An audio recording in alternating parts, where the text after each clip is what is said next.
Praise the Lord. Let us clap our hands to praise the Lord this morning. Come on, children of God. Hallelujah. Come on, come on. Amen, amen. Praise God. Malipayon kita, mga kauturan siningaga. Dapat kita magmalipayon bangod kay sa tagsa kation sa aton kabuhi, mga kauturan. Ang tagsa ka segundo, ang tagsa ka minuto, oras, kagadlaw, simana, bulan, kag tuig sa aton kabuhi, ina nagapakita sang ginatawag pinaison nga kaluoy sang Dios. Anything beyond one time in our life is God's extended mercy. Kaya kung hindi pa siguro kaluoy sa Ginoo, mga kauturan ay hindi na kita makabugtaw subong. Kundi pa sa kaluoy sa Ginoo, mga kauturan ay wala na kita. Pero pasalamat kita, mga kauturan, nga tungod sa gugma kakaluoy sang Dios, nagapadayon kita nga nagakabuhi. Gani tagaantas ang bilidhon nga pagtalupangod ang mga tion nga ginahatag sang Ginoo sa aton, ilabi na gid ang tion nga kita magapamati sa iyang mga pulong. Everybody say amen. John chapter 15. Akon basahon, mga kauturan, ang number 6 up to number 7, duwa lang ka mga bersikulo. Akon pagbasahon sining akon mensahe nagasiling diri, if a man abide not in me, he is cast forth as a branch and is withered, and men gathered them and cast them into the fire, and they are burned. Verse number 7, if ye abide in me, and my words abide in you, ye shall ask what you will, and it shall be done unto you. Magapangamuyo kita, Ginoo, madamo gid nga salamat nga sa gihapon, Lord, may mga panahon kami kag oportunidad nga makatipon sa gihapon sini nga duog agod sa pagsimba, sa pagdayaw sa imo, kag sa pagdalaman sang amon mga pagpasalamat, pagpabutyag, Ginoo, sang amon kalipay sa pagpasalamat bangod sang tanan nga mga butang nga amon na angkon gikan sa imo. Una ang kabuhi, ang adlaw kay mo gindugang, ang kusog, maayong lawas, mga pagpakaon nimo sa amon kapag atipan adlaw-adlaw, ini nga mga butang amon gid ginapasalamatan. Kag niyan bangod sina nagatipon kami, Ginoo, suno sa gintalana mo nga adlaw, agod kami magasimba sa imo. Apang labi kag labaw sa tanan, Lord, magluwas sini nga mga butang, ginhatagan mo kami isang kayginan nga makapamati sa imo mga pulong. Amo ini ang pinaka-importante gid, Ginoo, nga rason kon nga nagatipon kami sa sini nga duog, hindi lang agud magsimba sa imo, kundi nga kami makakaon sang espirituhanon nga pagkaon sang amon kalag kag espiritu nga among imo mga pulong. Maluoy ka, Ginoo, gamita ako sa pagbantala sang imo mga pulong para sa kayuhan sang imo mga katawhan sa pagpalig-on kapag padasig sa ila. Amoy na akon pagpangamuyo dira sa imo matabis balaan kagamhanan nga pangalan Hesus Kristo nga amon Ginoo kag manluwas. Ang tanan magasiling amen. Praise God. Magalingkod kita, mga kauturan. Praise the Lord.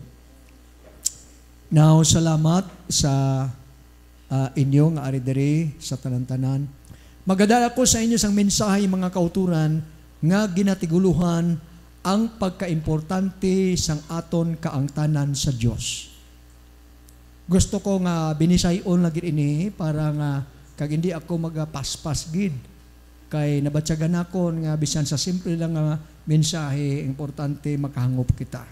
Suliton ko ang akon mensahe sining kagahon, pinaagi sining gikas naton diri sa Juan kapitulo 15, gikan sa bersikulo 6 to 7 nga ginbasa ta. Ang mensahe nga ginbutang sang Dios sa akon tagipusoon nagasiling, ang pagkaimportante sang aton kaangtanan o koneksyon sa Dios. May halambalanon sa kalibutan nga nagasiling sa in English, pero ako na inikaroon binisayon. God without man is still God. But man without God is nothing. Ano ang buot sa lingkod sina? Amo ini, kung aton binisayon. Kung ang Diyos wala tao, magapapilin siya nga Diyos. Wala siyang may nadula sa iya. Wala sang may nakapabuhin sa iya. Magapabilin siya nga Diyos sa gihapon. Pero kung ang tao, bisan ano pa siya, manggaranon siya, milyonaryo siya, bilyonaryo siya, kung wala siya Diyos, pamati, way kapuslanan ang ikabuhi. Ano ang buot sa lingon sina, sa sina nga klase sa ngambalanon? Suliton ko, ilongguhon ko ni tanan, para makaintindi ka mo makauturan. Anong buot sa lingon sina nga hambalanon nga nagasiling? Kung ang Diyos wala tao, magapabilin siya nga Diyos. Apang kung ang tao wala siyang Diyos, ang yakabuhi, wala sa sing kapuslanan. Ang dako dira nga mensahe nga dapat naton maintindihan amo ini, nga importante gid gali sa tao, sin-o man siya, ano man siya, ano man ang nalabutan niya sa iya kabuhi, ano man mga kauturan ang yara sa iya kahimtangan, ano man ang iya pagpangabuhi, ano man ang iya edukasyon, ano man kadamo sang iya manggad, importante gid nga ang kabuhi iya may connection sa Diyos. Kay kung wala siya connection sa Diyos, mga kauturan, maging wala siya sing kapuslanan. Aba pastor, makapamatuod ka sina nga ang mga manggaranon nga tao, mga bilyonaryo, kung wala Diyos, wala kapuslanan ang ila kabuhi. Tinga nagmanggaranon man na sila pastor. Nga nga damo mga na sila propiedad. Nga nga perti man na kadamo ganin sang ila mga salakyan, pamatud-an ko na karon. Alright? Ako ni padayon mga kauturan.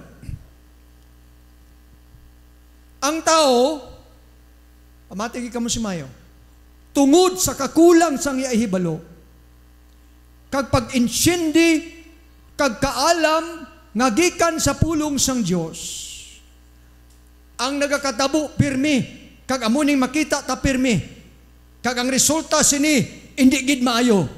Makita naton nga ang tao, mga kauturan, gap pinagusto na lang sa iya pagkabuhi.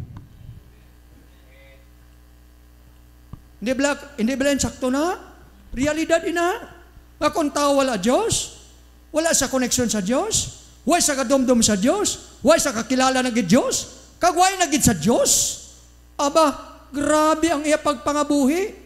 Ang iya pagkabuhi adlaw-adlaw, kaangay siya sang manggaranon nga tao, nga ginhambal sang Lucas, Kapitulo 16, versikulo 19, tub-tub 31, nga sang primero pa sang nagakabuhi siya, siling sang Biblia, yara siya sa lakas kapag patuyang, ang tanan ara sa iya, wala siya kadumdum sa Diyos. Mga kauturan kay abi niya, ang kabuhi wala nasing katapusan, hapang nagsala siya makauturan, kabisa naghambal siya kalag, kaon ka kag mag-inom, kag magpagusto pangalipay, siling sang Ginoo, wala ka o ikaw nga tao nga buang-buang, wala ka kabalo, nga sa sinigid nga gabi, kuhaon ko ang imo kabuhi. Ang butang nga wala mahangpi ka ba inchindi sang tao nga amo nang silingkugay na kung kulang siya sa kaalam, pag-inchindi, pag-angop sa pulong sang Diyos, ang matabo sa iya mga kauturan, magakabuhi siya nga yara sa lakas nga pagpatuyang, kag wala siya nakabalo nga ang iya kabuhi, mga kauturan, may katapusan. Busa nagambal ang Ginoo sa niya, buang-buang ka nga tao, ang imo kabuhi pagakuhaon ko sini nga gabi. Wala siya gintawag sang Bible nga buang-buang kay bangod bisyoso siya. Wala siya gintawag sang Bible nga buang-buang kay grabe ang iya pagpagusto. Wala siya gintawag sang Bible mga kauturan nga buang-buang tuon kay wala siya kasapak sa Dios. No? Wala siya mga kauturan naghatag bili sa Dios. Gintawag siya buang-buang, pamati ka mo si Mayo, gintawag siya buang-buang, kay nga aman, wala siya connection sa Diyos. Ang tagsa ka tao, nga wala connection sa Diyos, wala siya nagapakig-angot sa Diyos, ang iya kabuhi, wala sang direksyon, ang iya kabuhi, wala sang kahulugan, Ang iya kabuhi wala sing matudtuod nga kalipay, bisan paanhon niya ang pagpangalipay sini nga kalibutan. Ang tanan nga kalipay nga maangkon niya umalagi lamang kag ang katapusan pagbasol sa gihapon. Apang akon kamo garantiyahan kag pamatud-an nga kun ang imo kabuhi bisan ano lang kasimple, bisan ikaw pang pinakaimol nga tao sa sini nga kalibutan, pero kun ang kabuhi mo may matudtuod nga connection sa Dios, may matudtuod nga relasyon sa Dios, ikaw ang pinakamalipayon nga tao. Ikaw ang tao nga mayara, ginatawag mga kauturan assurance sa imo destinasyon. Amen. Praise God. Now, anong imo pamatod, pastor, nga nagsiling kagay na nga kung ang tao wala koneksyon o relasyon sa Diyos, totally siya nga wala pulos. Ana. Sa atong ginbasa, ining kapitulo 15, kung mo ni basahon halin sa 1, tubtob sa 7, makauturan, sa katapusan ng bersikulo nga ginbasa ta, isa ini ka istorya, sa in English, ginatawag ini analogy. Isa ini ka istorya nga naghatag sang halimbawa.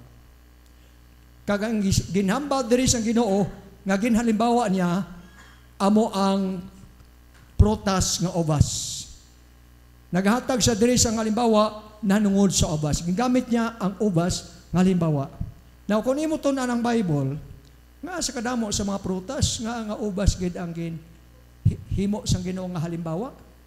Kay kabalo ka mo makauturan, pamati ka mo si Mayo, ang pwede man gamiton sa Ginoong paho. No? Pili ka mo, Brother Dinesh, pili ka ubas, imo kon paho. Ako niya diri ako papilion, paho ko kay namian ko sa paho. Oh? Tuod man, kung kwaibla base, kalabanan, paho, kaya ginabakal, labi na gidari sa Pilipinas, ang ubas. Pero abin nyo nga ubas, ang ginbutang diri pamati ko mo si Mayos, ang ginatunan ko ini nga bersikulo, nabasahan ko ang istorya sang ekonomiya sang Palestine. Kag ang pinaka-major way of living sang mga Hudyo sa Palestine is ang pagtanom sang ubas. That is why dito sa Palestina, mga kauturan, sa diin mga lugar sa Palestina, dala ng Israel, ang halos prutas nga ginatanom nila, ubas. Kag nga ubas kid ang nagustuhan sining mga Hudyo, mga kauturan. Kay sa ubas, dira nagaprodukto sang wine.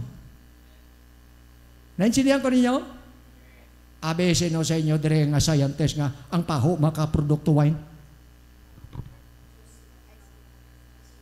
Mayarada nga ang paho magprodukto wine. Pagiday. Pero sa ubas, sigurado, ang ubas makaprodukto wine. Nga naman, nga ang wine, importante sa Israel sa unang mga panahon. That is why magatanom sila sang ubas. Bagod prophetically speaking. Kung magsiling ako prophetically speaking, akong binisayon. Kung maghambal kita nanungod sa propesya, mga kauturan, pamati ka mo si Mayo, halin pa sa pagguwa sang mga katawan nga Israel sa Ehipto, sa sinanggap ang Diyos nagsugo, pamati ka mo sing Mayo. Ginatawag na sa in English, the Passover. Nga before sila pagwaon sang Ginoo mga kauturan sa Ehipto, mahimuon ang Diyos sa Ehipto, agud nga tagipusoon ni Paraon humok kay sadto nga panahon pero katig-a ang tagipusoon ni Paraon nga hindi niya pagpagwaon ang makatawan nga Israel sa Ehipto, kay gusto niya esklabuhon padayon ang Israel.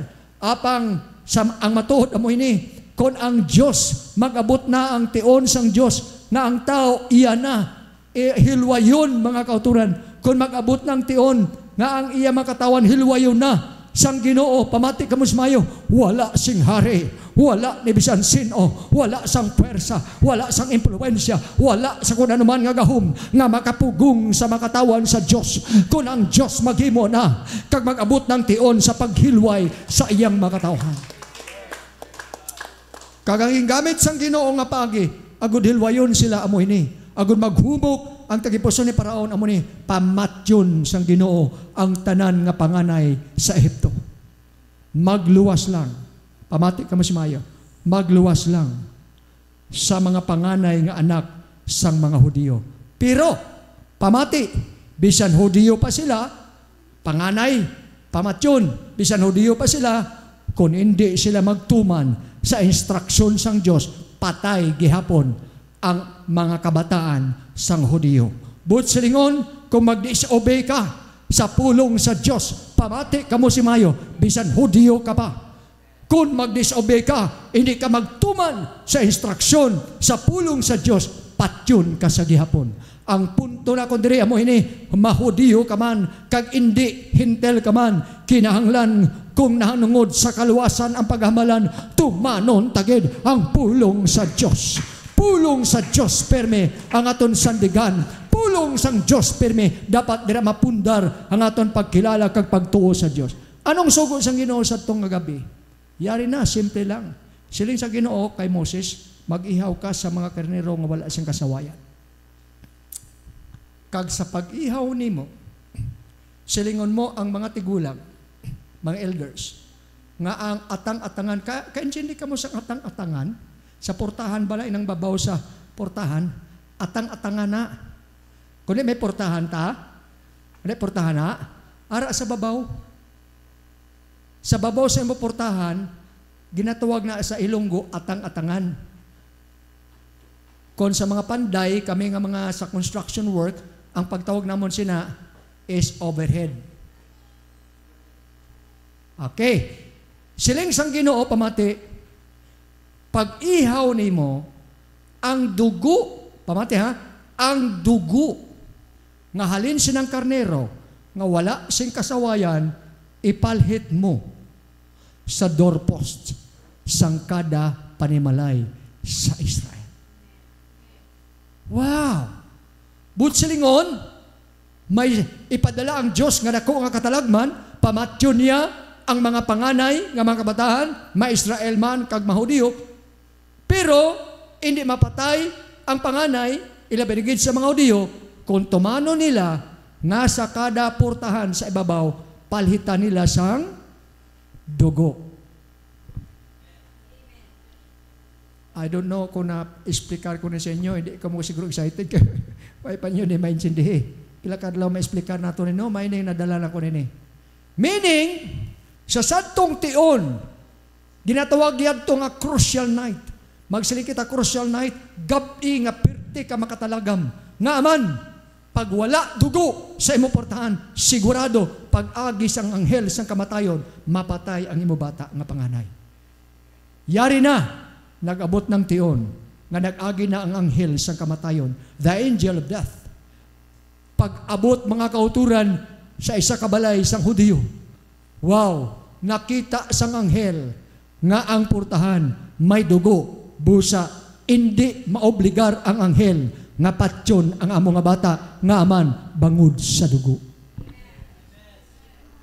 Come on, church. It's because of the blood. Kaya ang blood sa tion, although ginkuha yadto sa mga sapat nga karnero, pero amo yadtong paagi sa unang panahon, sa karaan nga panahon sa Old Testament, nga sa diin, kung mag-agi ang angel of death, masalbar sila. But silingon, it represents or it signifies the importance, hallelujah, of their identification, nga kung mag-agi ang angel of death, hindi sila makautoran mahalitan, hindi mapatay ang ilang mga kabataan nga bangud sa dugo. Kag wala bala ka mo makabalo, ngayon ang dugo nga ginpalhit mga kauturan sa doorpost, sa mga tagsa kapanimalay sang Israel, ina siya nga dugo, kung aton inaos isaon ang linyada sang istorya sang balang kasulatan gikan sa bagong gikan sa dan katipan pagkadto sa bagong katipan, ang inang dugo sa karnero nagasimbolize ina sa dugo sang isa ka tao nga gitawag man siling ni Apostol Juan, He is the Lamb of God that taketh away the sins of the world. And it speaks about Jesus Christ. Amen. Just imagine 400 years nga naglabay makauturan inang dugo nga ginpalhit sa doorpost sa mga katawan sang Israel, makauturan naging epektibo gyapon pag-abot sa bagong katipan kay nga man ang dugo sa atong karnero nagsimbolo sa dugo sa aton Ginoo. So when we talk about our deliverance, it requires blood. Kung may blood ka, makauturan, pamati ka mo si Mayo, wala sang angel of death, wala sa mga halit, wala mga kauturan sa mga ginatawag nga kalautan nga mag-abot sa imo nga man because of the blood. Now, listen to me. Balik na ko. Ang ubas, pamati na ha. So sa Old Testament, importanteng blood. Naintindihan ko ninyo? Sa dan katipan, importante ang blood. Dugo, o galing, dugo itong halis karnero. Kung wala ka dugo, patay mo bata nga panganay. Ari na. Diri na sa New Testament kita. Nga ubas ang gingamit sa Ginoo. Diri, hindi paho. Kay suliton ko, ang ubas lamang nga prutas sa Palestina ang nagaproduce wine. Kag ang wine, kustombre sa mga Hudiyo nga magainom gisla wine. Pero hindi wine niya nga makahulubog. Basi masiling nga po, kita mo. Siling ni Pastor, pwede gigali. Pwede gali. Oo. Basi ma-misinterpret ko ninyo. Ang wine nga ginainom dito sa mga Hudyo, wine na yung halin sa ubas. Wine na yung, hindi na yung wine nga fragmented, magsulubot sila sa fragmented, kung ato na ilonggohon, ginprodukto sang tao, nga butangan chemicals, nga alcohol, nga muna kung mag-inom ang tao, kung naglakad sa tadlong, kung mahubog, nagaduling-duling. Nanotisyahan ninyo? Nga may bulong na fragmented na eh. Pero ang ubas, nagaproduce sa wine, pero hindi siya makahubog. Kaga mo nang ginainom sang mga Hudyo. Akong suliton, kapag muslim ka mo, pwede galita kainom.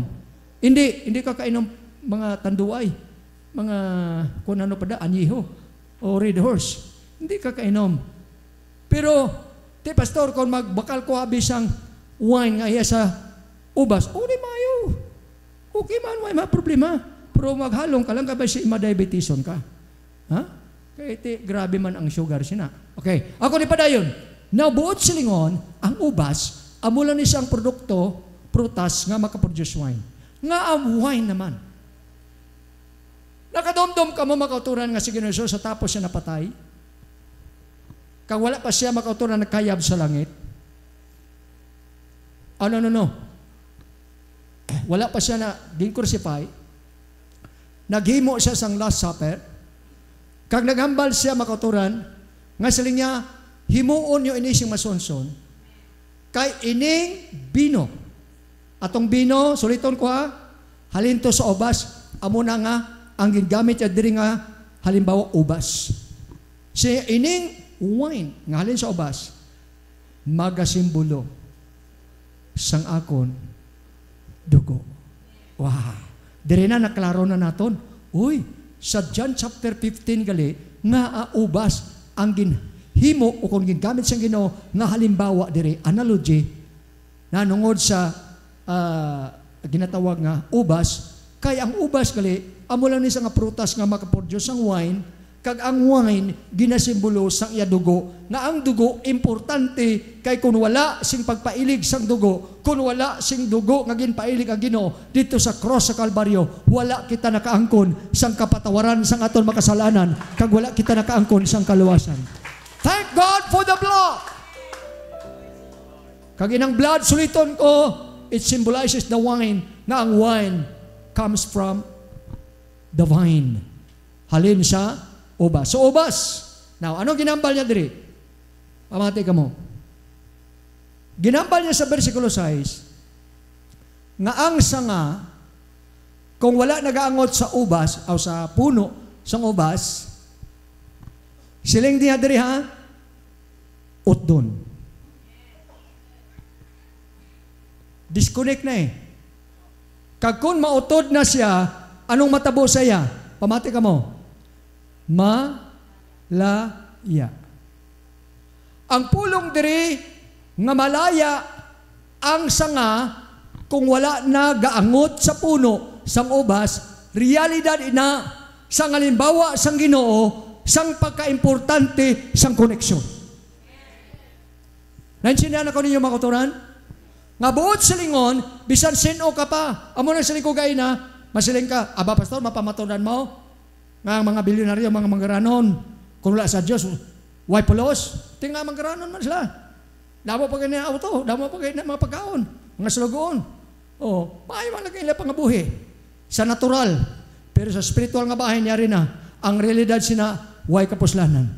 Nga man, realidad nga ginhambal sa pulong sang Diyos, nga ang sanga, kung wala na makautan na nag-angot sa puno, malaya siya. Kag kung malaya siya, ang tendency sina, pamati ka mo si Mayo, katapusan sini, nagsiling, idapong siya sa, igatong siya sa, nakabalo ka mo sa tao nga wala sa Diyos, din siya makadto. Perti ka simple lang. Perti lang ka simple. Ang tao nga wala sa Diyos, igatong dito sa impyerno. Sugot ka stiray rin, igatong ta dito sa impyerno. Hindi naman ganita kaagwanta diri sa gaobra tas kampo. Hindi naman ganita kaagwanta makanar sa init subong, maperti ka init.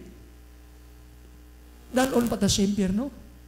So diri aton makita mga kauturan ang pagkaimportante nga ang tao kinahanglan may connection siya sa Diyos. Kaya kung wala siya connection sa Diyos, mga kauturan, bisan ano pang iya pagkabuhi, siling sang pulong sa Ginoo, malaya gid siya. Kag kung malaya siya, mga kauturan, ang katapusan sa iya, idapong siya sa kalayo. Anong pulong dira nga malaya? Pamati ka man sumaya. Amo na ni. Amo na ning akon bot paintindi sa inyo nga pamatudan kung ang tao bisan magaranon siya, mga kauturan, why pulos? Kung wala siya sa Diyos. Ari na. Balik ko sa Luke chapter 16. Verse 19. Siling sang Bible, may manggaranon nga tao, nga ang iya pagkamanggaranon, hindi iya basta-basta. Kaya ini nga tao nga manggaranon, nagabayo siya sang purpura. Nga ining purpura, makauturan, purpose in English, sa unang panahon, kung magbayo ka sini, tatlo lang sini ang makasuksok sini. Number 1, ang king. Ang king bala? Ang king. Kadua ang mga kauturan, ang mga pamilya sang king. Ang ikatatlo, ang mga general sang king. You see? Meaning, kung magbayo ka sini, hindi ka basta-basta nga pagkatao sa unang panahon. Amo ni nga gingamit diri sang Luke, ang pulong sang bayo, ang pulong purpura, kay ang purpura nagasimbolo sa hindi basta-basta nga dignidad sang tao. Now, ini nga manggaranon, mga kauturan, tama gid ka manggaranon, kaya hindi lang nga nagabayo sa purpura, kundi nagsiling nga nagapatuyang siya adlaw. Butsilingon 24:7. May mga manggaranon ko din nakita, mapertiman ka manggaranon, pero hindi adlaw-adlaw nagapatuyang. Naka-observar ka mo? O, perti ka bilyonaryo, pero hindi adlaw-adlaw nagapatuyang. Pero ini nga tao sa isang Bible, nagapatuyang siya adlaw-adlaw. Kag tandaan nyo ni mga kauturan, ang tao nga ara nas kahimtangan sa lakas nga pagpatuyang, hindi na kadumdum siya kamatayon. Hindi na siya kadumdum nga may kamatayon. Hindi na siya kadumdum nga may Diyos. Hindi siya kadumdum nga ang tanan nga butang may katapusan. Kag amo ini ang panghunahuna sini nga tao. Tungod sa iya lakas nga pagpatuyang, nabulagan ang iya panghunahuna.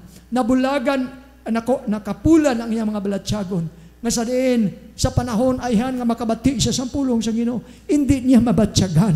Daw ginabali wala yan. Kag niyan ang iya pangunahuna, nakulapan amo na nga bisan ano nga explicar sa iya sa pulong sa Ginoo, wala siya nagahangup, wala siya nagaintindi, ginabali wala ilang, wala ginatagaan sa importansya. Kaya abi niyang iya kabuhi magapadayon sa walay katapusan. Kaya abi niyang iya pagkabuhi nga nagakabuhi siya sa adlaw kada adlaw sa lakas nga pagpatuyang, abi niya siguro magapadayon. Pero siling sang Bible sa verse 20 kag 21 napatay unang imol kag napatay man ang manggaranon. Pagkapatay niya, amati ka mo, amo na tong buot silingon sa Ginoo sa sanganga. Kung wala koneksyon, ano? Malaya. Ang word dira nga malaya, it speaks of the conclusion of life. Tanawa ba lang tao, kung patay na, may kapuslanan pa? Mamangkot ko, milyonaryo ka? Bilyonaryo na lang, butata. Bilyonaryo. Napatay ka, mamangkot ko, may kapuslanan pa? Hindi ko niya pagsugiri nga kung bilyonaryo ka nga tao, pag mapatay ka, ang mga kwarta mo sa bangko, withdrawon sa pamilya mo, kag ibutang dira sa lungon mo, kag ipabalon. Kaya kung matabo, gidman nga mo nang himuon ninyo, makasiling ko ang pamilya, kinahanglan dalon gid sa mental hospital. Mga kabataan, dalon sa mental hospital. Kay kaduha, mga kauturan na mo ini, anong kapuslanan ipadala mo? Kay bisan sa patio, ang mga kawatan, way respeto? Way gani respeto sa simbahan. Patio pa? Pag makabalo, makauturan ang mga kawatan, nga ginpadala ang mga bulawan, kag pilak, sa sinang bilyonaryo nga tao, nakasiguro ko, hindi magahan ang lungon. Iransak sa mga kawatan, kay nga man, may manggad. Pero so far, sa natural kaimtangan, akong kamuhambalan, wala sing tao nga perte ka manggaranon, nga siya pagkapatay, magin padala nga mga bulawan, kag pilak. Ang ginpabalo na lang, mga luha, kag mga pagmahay, mga halambalanon sa kabataan, halambalanon sa asawa, halambalanon sa mga abyan. Amo na lang na ang gipabalon, ang realidad sa katon kabuhi. Sino ka man, kagano ka man. Hallelujah, sa katapusan sa katon kabuhi. Wala kita singdalon sa aton kamatayon. Amo na ngang tao hindi dapat magpabugal sa iyang kinabuhi. Ang importante nga samtang buhi pa siya, tani, yadtong manggaranon, kung nakaintindi lang siya, sang buhi pa siya tani, dapat himuon niya na nga may connection siya sa Diyos, mga kauturan. Sa pagkapatay niya, sila isang Bible, pamati ka mo si Mayo, pagkapatay niya, mga kauturan, pertigid ang iya pagbasol. Di ba? Mabasa na ito na, grabe nga pagbasol. Kung ano ang grabe niya nga pagpagusa, amo po na ang grabe niya nga pagbasol. Kag siling ni Abraham sa iya, ari na, pamati ka mo, dili na ako mag-end. Siling ni Abraham sa iya, anak, dumduma nga sang buhi pa ka. Ano ang buot siningon sila ni Abraham? Son, dumduma, kasang buhi pa ka. Ang buot silingon sina, amo hini, mga kauturan. Ginaparilisar siya ni Abraham. Samtang nakita niya sila sa rong ato sa paraiso. Kag siya yari sa impyerno, nagaanto sa kasakit. Giamalan siya ni Abraham, son, anak, dumduma, kasang nagakabuhi ka. Ang buot silingon sina nga tani, sa nagakabuhi ka. Nagdumdum ka man, na magbutang sang imo koneksyon, sang imo relasyon sa Diyos. Wala ginambal sa Biblia kung pila sa katuig. Pero nagatuho ko makaturang nga sins sa iya pagkatao, tubtub ka napatay siya. Kung pila gidman katuig ang kalawigun sa iya pagkabuhi. Amo mana kalawig ang pasensya sang Diyos kung tani sa iya. Amo mana kalawig ang tsansa nga ginhatag sang Diyos kung tani sa iya.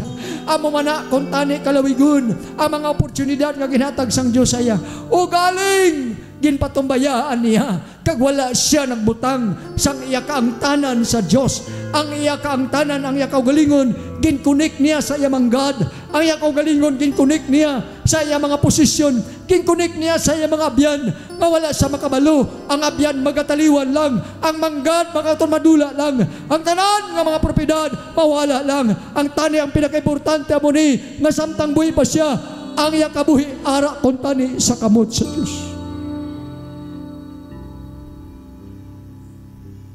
So church, may kamatayon kita.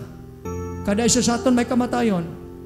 Apang kanami, kunin sa hindi pa magabot ang aton kamatayon, na siguro ta na ang aton koneksyon kag kangtanan sa Dios.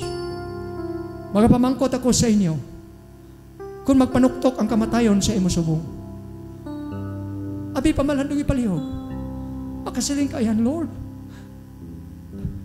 Ara pa bala ko sa imo, Ginoo. Insakto pa balang akong koneksyon sa imo. Nagalakat pa bala ko sa imo, Ginoo, kabubuton. Lord, usisa akong kabuhi. Church, malawig ini ng mensahe, pero dili lang akong kutubanay. Magadulog ako sa pagpanumdum sa inyo. Kada adlaw, pamati ka mo. Lain-lain nga mga hindrances nga nagakatabo sa itong kabuhi, nga ang katuyuan sina. Ikaw nga nangalagad sa Ginoo, ikaw nga yara na nangalagad sa Diyos, kag may connection na sa Diyos, mayong imo relasyon sa Diyos, gusto sang yawa nga gubuna nga relasyon, gubuna nga koneksyon, kag badamo sa simpaagi nga ginahimo mga kauturan para ang imo connection sa Diyos mautod, para ang imo relasyon sa Diyos mautod, kag niyan magbiya ka, kag niyan magauntat ka sa pagpangalagad. Wala ka kuysa ka notisya mga kauturan nga tungod malayo na ang imo kaangtanan sa Diyos, kung kaisa wala bala nimo na mausisay nga bisan sa imo pag-worship way kadagana, bisan sa imo pagpamati sa pulong sang Diyos do wala kadagana, ang pagsimba mo na pakulahaw na lang. Church, ang pagkamembro mo diri sa mga simbahan, hindi garantiya sa imo kaluwasan. Ang garantiya sa imo kaluwasan, ang insakto mo na relasyon, connection sa Diyos.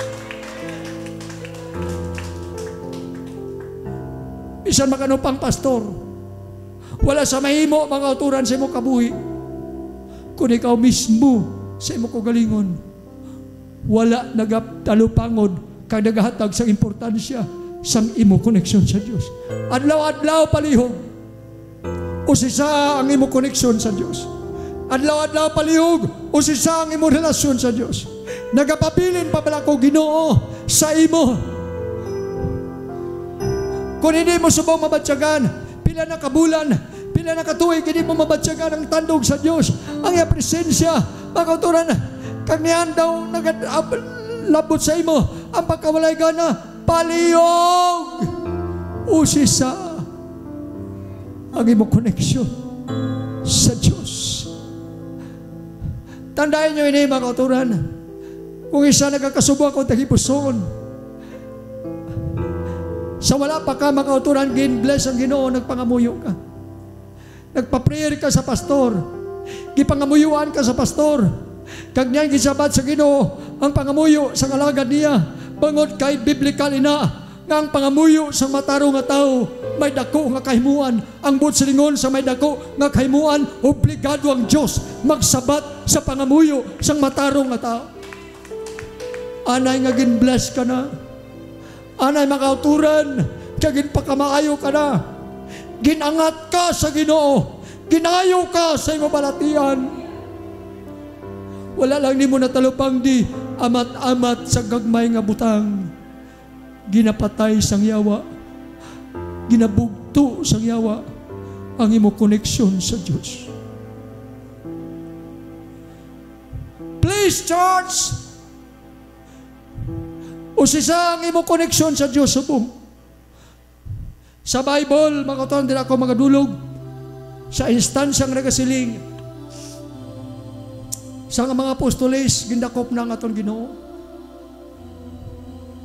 Matuod, nagasunod gihapon sila.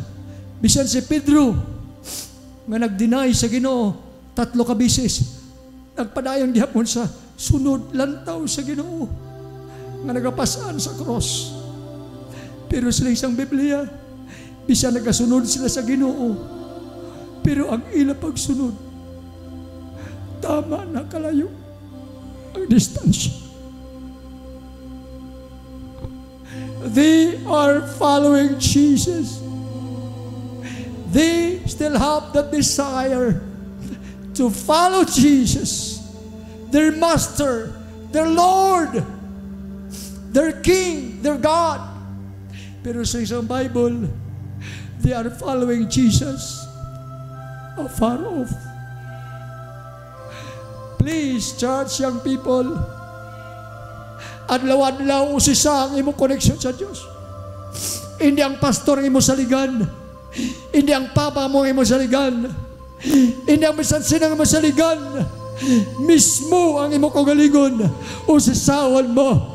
Kung ang imong kabuhi yara gyapon nagapabilin insakto nga mayara insaktong relasyon sa Diyos, nagapabilin pa ang imong connection sa Diyos, kaghambalan pa ka may mga ebidensya ang imong kabuhi. Kung ikaw nagapabilin gyapon sa imong relasyon sa Diyos, kag-connection sa Diyos, hambalan pa ka gamay lang nga pagtandog sa Ginoo, gamay lang ang mensahe, mabatsagan mo ang presensya sa Diyos, mabatsagan mo ang gahom sa Diyos, mabatsagan mo ang pagpagikot sa Diyos sa imong kinabuhi nga. Bangon ara kagihapon, nagapabilin sa Diyos. Ining bahin sa akong lawas, ining akong kamot. Bangod, kay nagapabilin ini sa lawas. May baluan ko lang, kung ini nga kamot, nagaangot gyapon sa panahon nga kuntos loko ni siya. Masakitan siya. Butsin ko may balat siyagon siya. Pero kung ini nga kamot, tuslokon, kag wala na, sing balat siyagon, wala na, ikaw si minabatsyagan, dapat ipabulong mo na ni sa doktor. Kay base inang nga kamot, sa sulod, ginut-ut na, isang kangkrina, isang kagaw. Amo ng rason nga wala na ka sing balatyago. Church, diri sa aton pagpangalagad sa Dios, importante masamtang nagapabilin ka sa Ginoo, sigurado permi, hindi ka magkuntinto nga sa panahon sa aton panimbahon wala kasi may mabatyagan. Hindi ka magkuntinto magpabilin ka lang sa bangko. Hindi ka magkuntinto makauturan, mamati ka lang kag magpuli. Wala si may natabo sa imong kinabuhi. Church, madugay ka na palihog. Mga utod, tugay na kamo sa Ginoo. Tugay na kamo nagpangalagad sa Dios. Palihog pamatihi man niyo ang inyong pastor. Nga padayon nga nagalaygay, nagagiya, nagadirihir, naga-challenge sa inyo, naga-encourage sa inyo pamatihi. Please, check your connection with God right now. Kung may balatsagon ka pa makaturan sa imong kasing-kasing, niyan i-prove mo sa Ginoo. Hallelujah. Hindi pagtuguti nga ang problema mo among mag-disconnect sa imo sa Diyos. Hindi pagtuguti nga ang imo makaturan kaluyahon among mag-disconnect sa imo sa Diyos. Hindi pagtuguti nga imo kapigaduhon among mag-disconnect sa imo sa Diyos. Whatever be the situation of your life, you need to be still connected with God. Let us all stand. Hallelujah. As we worship God, gusto ko makauturan, siningaga kita tanan. Mag-ausisa sa aton kaugalingon. Praise the Lord. Pamangkutonta ka, pila ka nakatuig sa imo pagpangalagad. Palihog hindi pagpatiga ang imo tagipusoon. Kaya kung patigahon mo ang imo tagipusoon, ikaw lang ang magbasol sa katapusan ng minadlaw. Wala kasing basulon nga iban, kundi mismo ang imo kagalingon. Silinga sa siningaga, Lord. Nagapabilin bala ko gyapon sa imo. Ang imo bala kabubuton, Lord, ginasunod ko sa kon kabuhi. Tingway nga mabatyagan mo ang iyang presensya. Kung kaisa ako natulupangdan sa pinaka-importante nga bahin sa wali, sa climax na kag sa worship, daw dira pa kita wala gahatag importansya. Ang iban sa aton gagwa, ang iban sa aton makaturan kauna puli, ang iban sa aton makaturan kundi hindi na lang. Paano ka makasiguro sa imo relasyon? Paano ka makasiguro sa imo connection sa Diyos? kay mismo sa imo kaugalingon, wala ka nagapaninguha. Abyan, please, suliton ko. Dugay na tangalangad sa Ginoo. Palihog siningaga. Ipakita sa Dios kang sino pastor nga kabalo ka magluhod sining altar, kabalo ka magpakiluoy, himo ang daw kaangay ka sa bata nga nagapakiluoy dira sa Ginoo, hindi magkahuya sa sining kagahon. Praise God. Sabta magkanta nga itong mga musicians, sabta mga ito na nagapangagdako sa inyo, ang altar abierto para sa inyo, palapit sa Ginoo. Hallelujah. Sininga siya Ginoo. Gusto ko aprobahan sa imo sa sining kagahon. Ako Lord, gusto gid magpabilin, gusto gid magputang sa isaktong relasyon. Young people, kamudirangan sa likod, ako ka maginagda. Praise God sa pagkarindirin. Sipaw ang dahil. Kung wala ng pagkakataon at huli na ang lahat. Come on, worship the Lord, church. Kailan ba ibibigay ang buhay mo't lakas sa Kanya na nagbigay sa'yo ng buhay na wagas? Ang pangalan niya'y banal, kailan itatanyag? Kung wala ng pagkakataon, huli na ang lahat. At kung ang araw mo'y lumipas na, makuha mo pa kaya siya ay paglikuran? Come on, hallelujah. Kailan pa kaya Saan mo pa ihatag ang imo buo nga pagsalig sa Ginoo utod ko? Saan mo pa ihatag, hallelujah, ang buo mo nga tiwala sa atong Dios? Hallelujah. Thank you, Lord, for your message. ang buhay mo Glory to your holy name, Jesus. sa Kanya na nagbigay sa'yo Hallelujah. This is the promise of buhay God. na wagas. Katili kita kabayan sa Ginoo. Hindi kita masagdaan sa Dios. Hallelujah. Jesus says, if ye abide in me, and my words will abide in you. It means to say, mga igsoon, importante nga magpabilin ka sa Dios. Ang sanga nga wala konektado sa puno. Hallelujah. Ikatakbong siya. Ikasalibay siya. Ngadto sa kalayo.